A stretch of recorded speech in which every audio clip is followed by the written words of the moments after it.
Top self-discipline does not require willpower. That is to say, you do not need to deliberately adhere to and strive to achieve continuous self-discipline, because any action is essentially a game of momentum and resistance. When the motivation to act is greater than the instinctive resistance, the behavior is established and change occurs, and conversely, the status quo stays static. There are only two reasons why we don't want to do something. Either the motivation is too weak or the resistance is too strong. Learning, thinking, writing, exercising, and other things we call self-discipline are extremely energy-consuming. Any high-energy consumption will be subconsciously regarded as a threat to survival, and then instinctively generate great resistance to exclusion, which is the essence of the reason why self-discipline is so difficult. Just like it is very hard to keep exercising every day.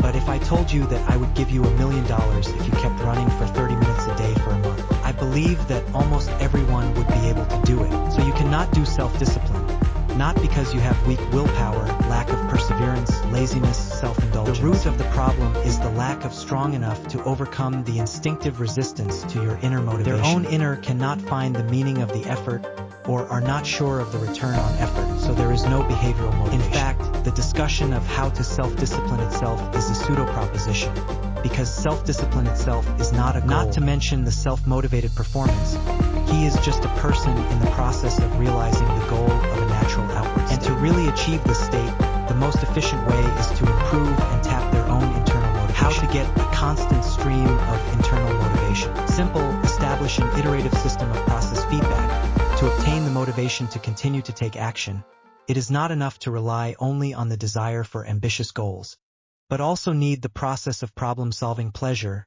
the sense of achievement from the positive feedback, and the pleasure of the goal is one step closer. What should we do?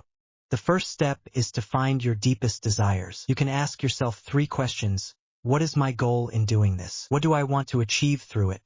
By doing this, what kind of changes do I want to see in my abilities and my life? If you can't answer these 3 questions clearly, or if you don't feel a fervor in your heart that you won't stop until you reach your goal after answering these 3 questions, then I advise you to give up this thing before it's too late and don't waste your time torturing yourself. The second step is to find a simple and feasible minimum closed loop.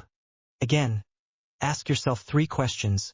What is the one thing I can do to get closer to my ultimate goal? What problems do I need to solve to accomplish this? What feedback will help me determine the effectiveness of doing this? Note that this thing should be done as easily as possible and with a clear sense of completion. Just like the numerous exams before the college entrance exam, with a clear beginning, end, and feedback. The third step is to turn this into a daily habit, reviewing and iterating consistently based on your daily feedback on your actions. Am I a little stronger now? Am I one step closer to my goal? What can I do to make this work better and get more positive feedback? What's one more thing I can do if I want to get closer to my goal? By completing these 3 steps, you will find clarity of purpose, a strong desire, enjoyment of the process, and the patience to work day in and day out. All great human results come from the accumulation of small changes, one by one, day by day. True self-discipline is not painful endurance or suppression of instincts, but the ultimate ambition of being silent as water and the paranoia of not achieving your goal, because these 2 things together are called faith. Well, that's all I have to share for this installment.